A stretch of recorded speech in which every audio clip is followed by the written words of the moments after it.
remember from World War I, their helmets look very similar to this. So this is the M1917A1 helmet. So what they basically did was new chin strap and new liner. They basically used the same shell as World War I.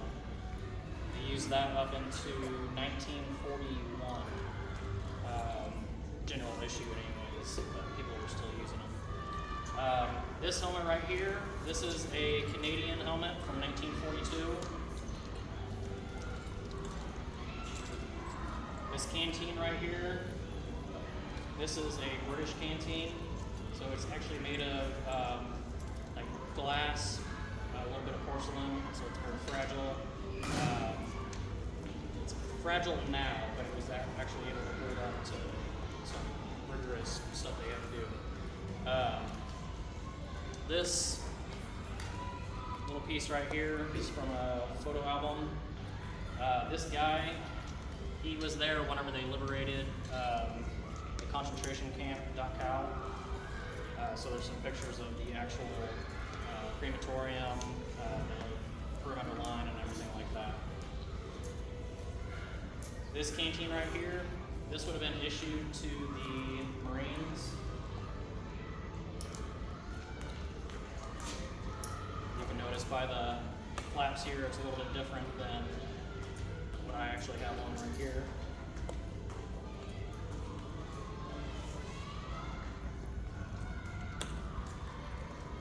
Then I have some recipe books right here.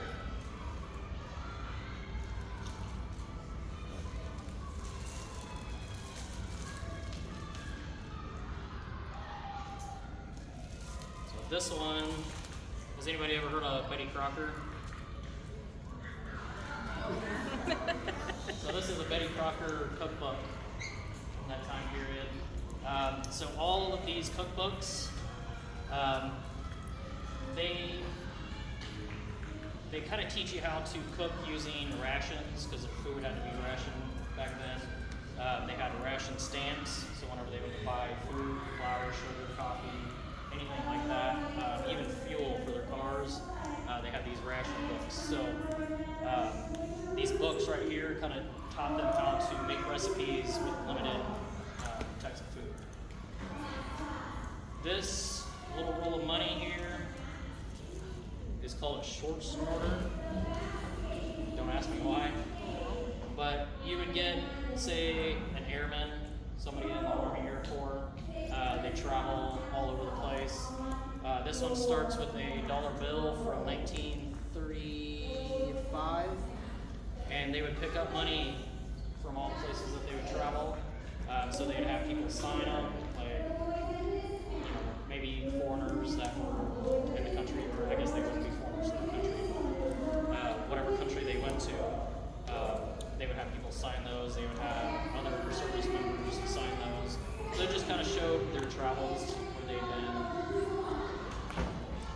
This little magazine right here is Popular Science. I do believe it's still around.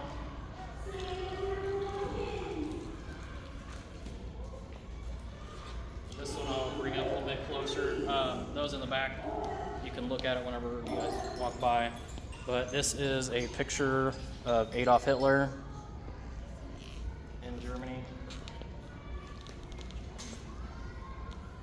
He's going to be the guy sitting there.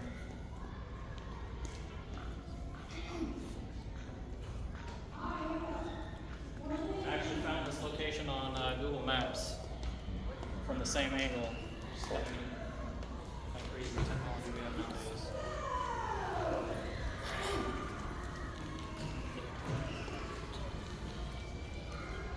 So the mess kits, these are American mess kits. So this is the M1932 mess kit from 1942. The funny thing is, this is the M1942 mess kit from 1942. So there's a little bit of difference. These are very similar to what they use in World War I, except for the top right here is different. Everything else is the same. The only thing they changed from this one is this piece right here.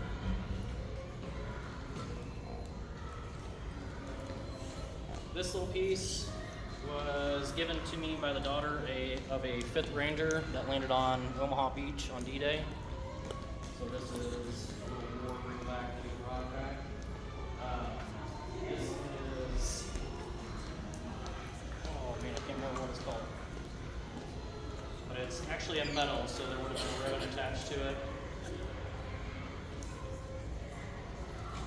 Then this book right here. So this is like a songbook hymnal.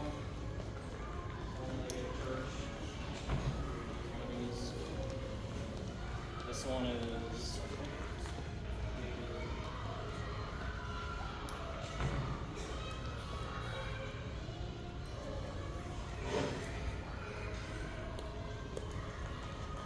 $1941.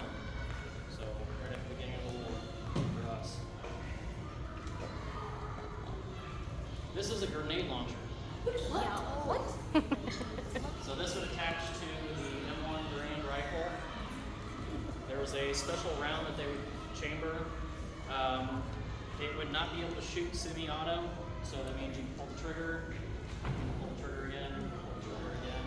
You would actually have to cycle the round itself. So you would pull the trigger, the action would not come back, so you would actually have to manually eject that casing from it.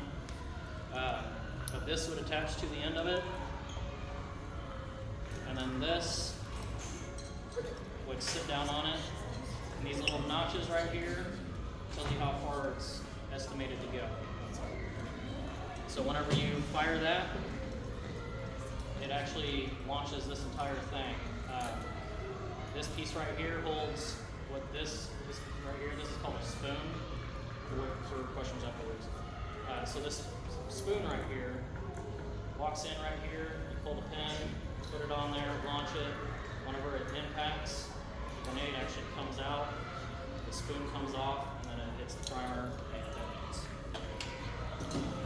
Same exact concept with this, however it's a practice run, so it doesn't explode.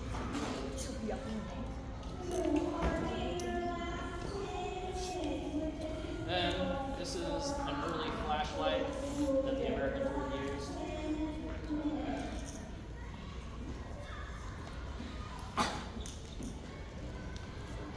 And then I thought this was interesting. This is a Coca-Cola bottle from 1941, or no, 1944.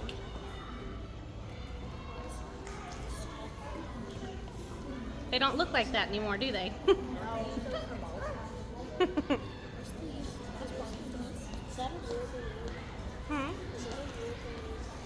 No.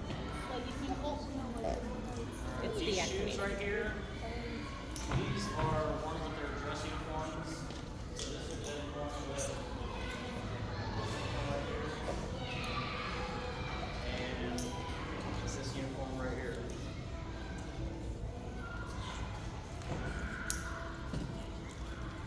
Then I have some stuff that's related to Japan. This is a Japanese canteen.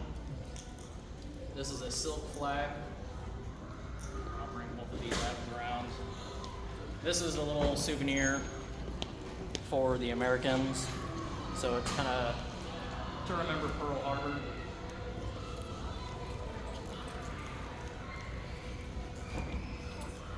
So it says, "Don't get caught with your pants down. Remember Pearl Harbor." Basically meaning, since it was a surprise attack, don't be surprised. Be prepared. Because you don't want something like Pearl Harbor to happen. This little piece right here, those are the leaflets that were dropped over Japan before we dropped the atomic bomb. Do you want to talk about this piece right here? Sure.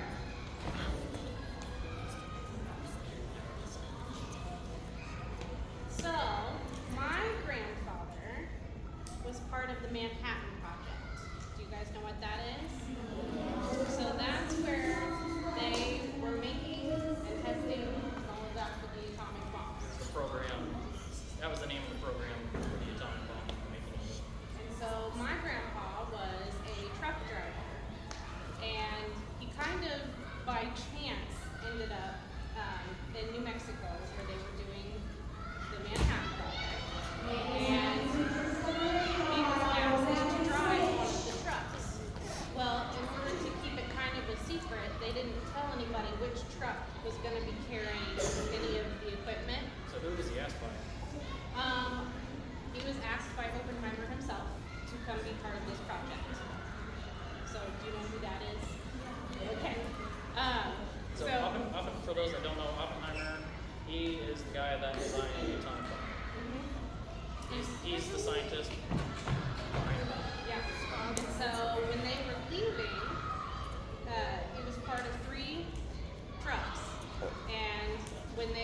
were going out, his truck weighed heavier than some of the other ones. So they didn't directly tell him, but he knew that he was carrying probably more than they were telling him.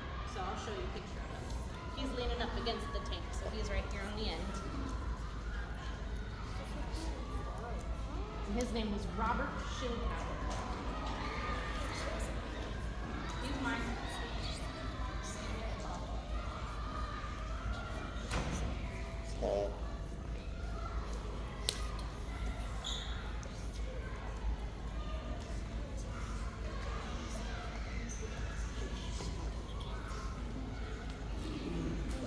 There's also a certificate that goes with that that we didn't bring, but it has his name and everything on there, Manhattan Project.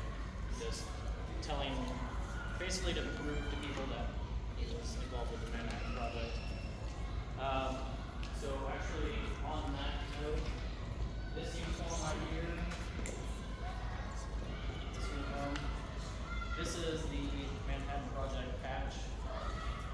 They didn't have this patch per se until late August 1945, so like the month before the war ended.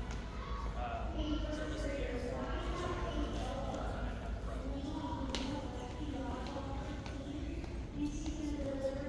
Okay, so these are low-cut boots. These boots actually only come to about like right here.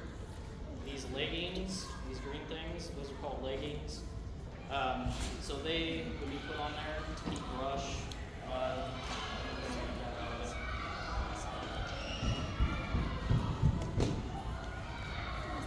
This helmet right here is a German Luftwaffe helmet. Anybody know what the Luftwaffe is? Nope. Nobody? Who's that? You? Okay. I knew it couldn't come from over there. Yes, it's German Air Force. This is a German helmet as well. It's in snow camouflage. It's presented from the Wehrmacht. You know what that is? So the Wehrmacht is basically the German army. There was another name for it. I think it was like Heer, H-E-E-R in German. These two helmets right here, these are Luftschutzes. So it's like a civil defense. So like the U.S., we had the civil defense, which was kind of ran by civilians. So the civilians would be like firefighters, police, doctors, nurses, air raid wardens, stuff like that. So it was to help communities work together. This is the same concept. So this one is a little bit brittle, but you can see the emblem on the front here.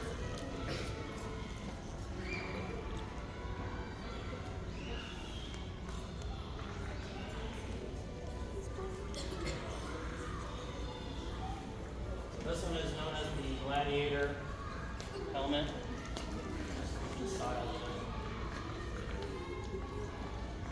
This pouch right here holds the Germans' ammunition for the R-98 rifle. And then this is their, I believe, is the tropical canteen used by the Germans. And this little flag here, this rod is actually about that long. Does anybody think they might know what this would go for? Like up the corner, sticking in the ground. Not guess. How about you?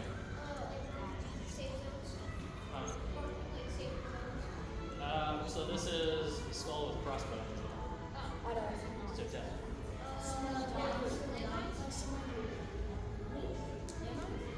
Yep. So this would signify a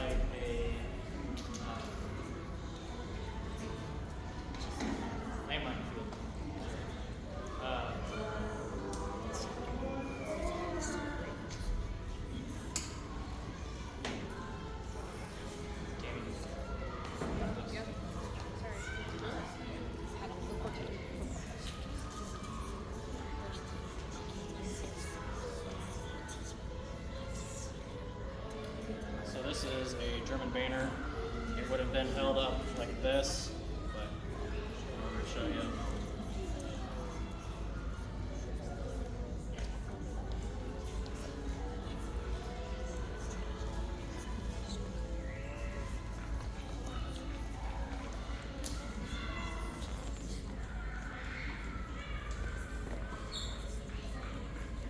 Then, this is also used by the Germans. This is a bread bag. I actually showed you guys one that's very similar to this. One the Germans also used. So, same thing. They would hang off the back here. Food items, personal items, stuff like that. These two hats right here, these are Garrison hats. Anybody know what Garrison means?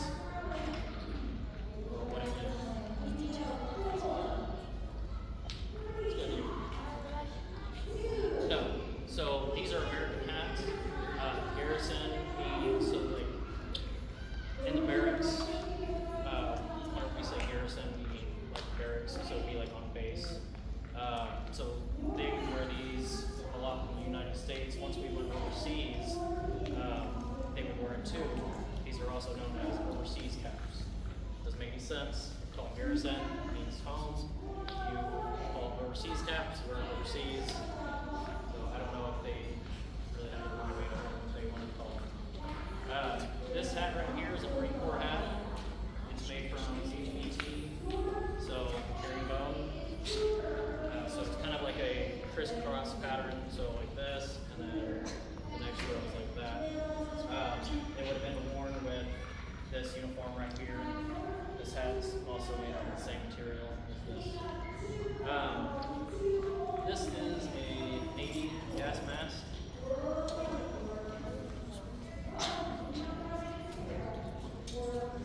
And then whenever I was talking about the civil defense, these were given to the civilians for guys. So this one is an adult size, and this one is a child size. So they actually have one for a small child, so even smaller. This gas mask is the lightweight gas mask used by the U.S. as well. And this gas mask is an N5 gas mask. This is the assault gas mask, so this is what they use on D-Day. And this is the Army Service gas mask. So the filter actually stays in this bag, same as this one. This one has a filter that would screw in right here. And then for this one, the filter is on the back here.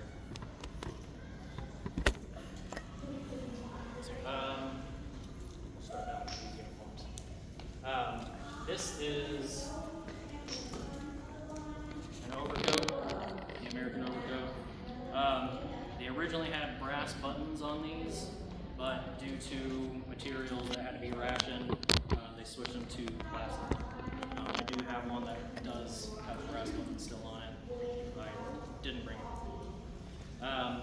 This helmet right here, this is the early model after they stopped making those, stopped issuing those. This one has a fixed bail. So this piece on the inside, this metal piece that the chin strap hangs on, it doesn't move. So it's prone to break. So then they changed over to what's called a swivel bail.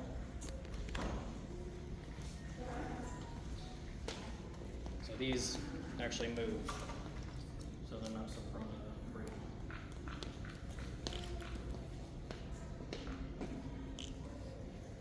So this uniform right here is the M42 paratrooper uniform.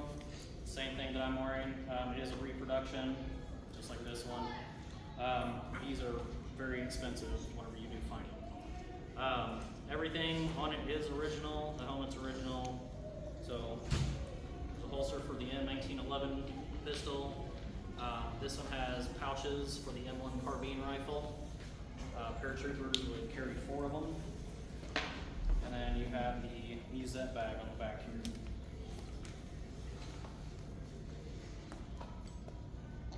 Then this jacket is the M41 field jacket.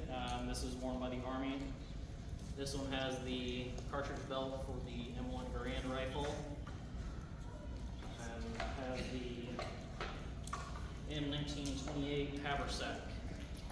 Also has the shovel, and then your mess kit goes inside here in this pouch. And then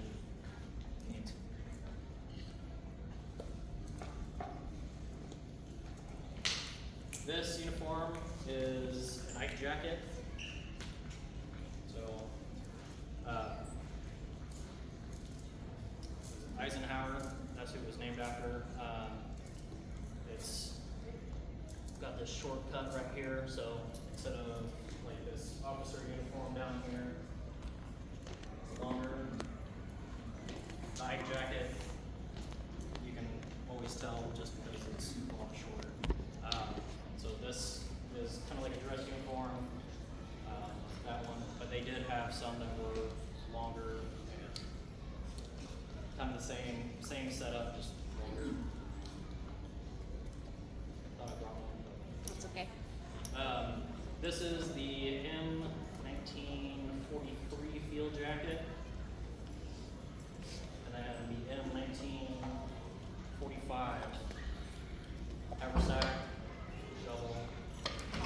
And this is a grenade pouch right here. And then a M1 carbine pouch, first aid pouch. This netting on here, this is one of the first nettings that was actually issued to American troops. The netting that's on these, they were finding just to put on. I think a lot of them were British made. But this is called the M1945.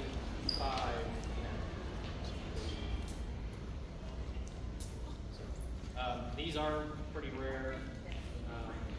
This band right here is attached to the helmet netting. Anybody know why they use helmet netting?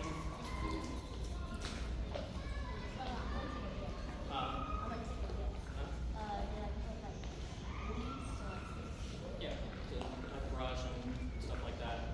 So it kind of breaks it up. It also keeps down on the shine of the helmet, so there won't be a glare on it. I'm sure you can see on this one pretty well. But it kind of helps break up, the shade, the shine, stuff like that. It's just to help put it fluff. This is a Navy uniform. This is the Marine Corps uniform I was telling you about. This one has a BAR belt on it. Anybody want to take a wild guess what BAR stands for? It's a rifle.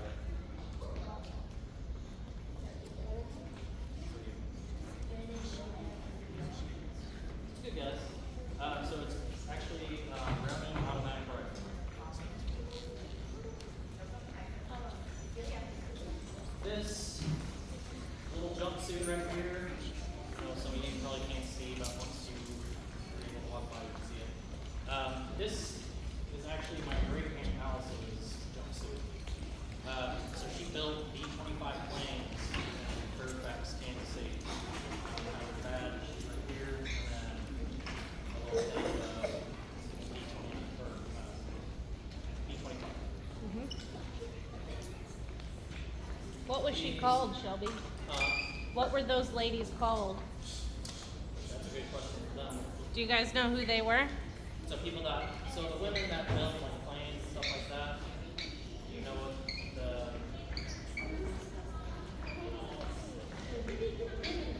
Yes. right to the river. There you go. So that's what these ones were called. These pants right here, these are the A11 pants. They were worn by like bomber crews, so like B-17s, B-25s, B-29s, something like that. And then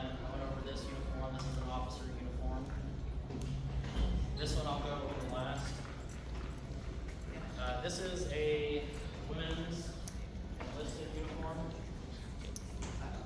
This is their garrison cap. So green and yellow on this, what's called piping. So they're in. So the women's Army Corps was green and yellow. The blue one was infantry, and then black and silver and gold. This little outfit right here. This is a nurse's uniform. The material is seersucker. Weird name, but that's the type of material that it is. I have the skirt that goes, or the pants that go with this one. But I don't know what it is. This is the M1943 field jacket, but it's the female version. So it's almost identical to this jacket right here, but there's some subtle differences. And then this is called a Jeep cap. Isn't it cute? So they came in 3 different sizes because, like, beanies now, they stretch, right? So it's kind of one size fits all. These didn't. These don't stretch. Then this is a female officer uniform for the Women's Army Corps. This one has a purse. So this is the same kind of material that the earlier bomber crew uniforms were made of.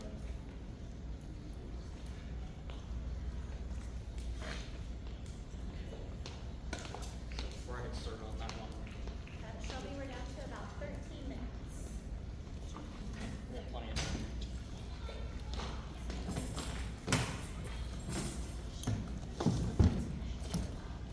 Okay, so this is a German bayonet. So this is used with Car 98.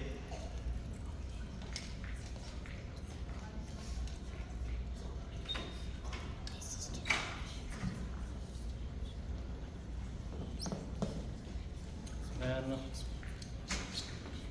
this is the M1 bayonet. So this is used with the M1 Garand. This one's from 1943. And this is the scabbard that comes with it.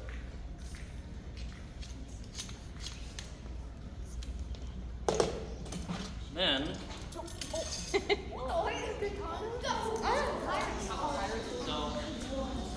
this is a 1902 Sabre. This doesn't even have a sharp edge on it. This is for ceremonies. About the most damage it will do is with the tip, but there's no sharp edge or anything on it. So these little rings right here, they have a special belt that they hang on, and it's just for show. There's a bunch of etching.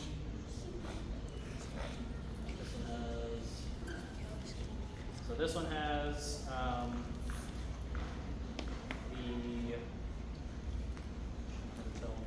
it has some logos from the military. This one has the U.S. on it, but it has designs all the way down.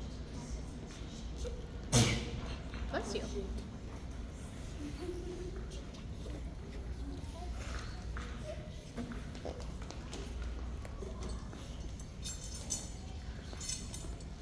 I actually found this at Brass Armadillo here in town. I love that. Too.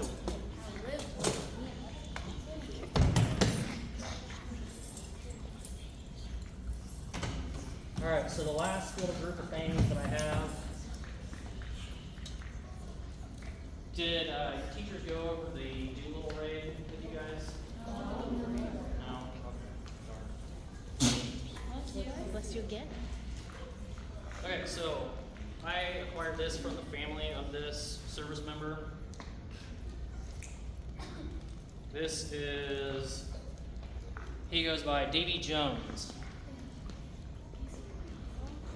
So he was a pilot on Crew 5 on the Doolittle raid. So the Doolittle raid is our first counterattack against the Japanese after Pearl Harbor. So they did something that had never been done before. They took bombers and flew them off of an aircraft carrier USS Hornet. If everything went according to plan, they would have had enough fuel to make it to China and be safe. A lot of them actually had to bail out of their planes because they didn't have enough fuel. They had to, I don't want to tell you the wrong information, but it was, I think, about 400 miles. They had to send the planes early, so about 400 miles away from where they were going to actually take off from. So they ran out of fuel. A lot of them had to crash land. Some got taken as prisoners. Everybody survived, fortunately. But a lot of them actually went on to fight in other parts of the world. A lot of them did not survive after that. But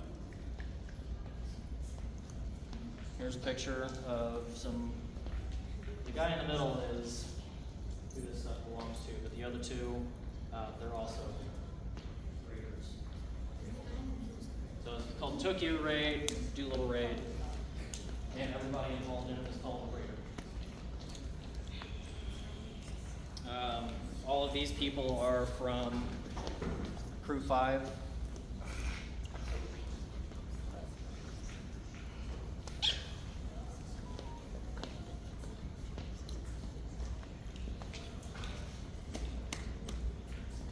So this uniform, so he was in the Army Air Corps since he was a pilot. So then in 1947, whenever the Air Force became its own branch, he substituted the Air Force instead of staying in the Army. This is his uniform. He retired as a brigadier general. So this uniform is actually from the 1960s during the Cold War. So he was also involved with NASA. He helped some of the first manned flights into space. And then what I think is really neat about this fella, has anybody ever heard of the movie The Great Escape? Okay, so the character called Hiltz, which is played by Steve Queen, that character is actually based off of this man. So that is it.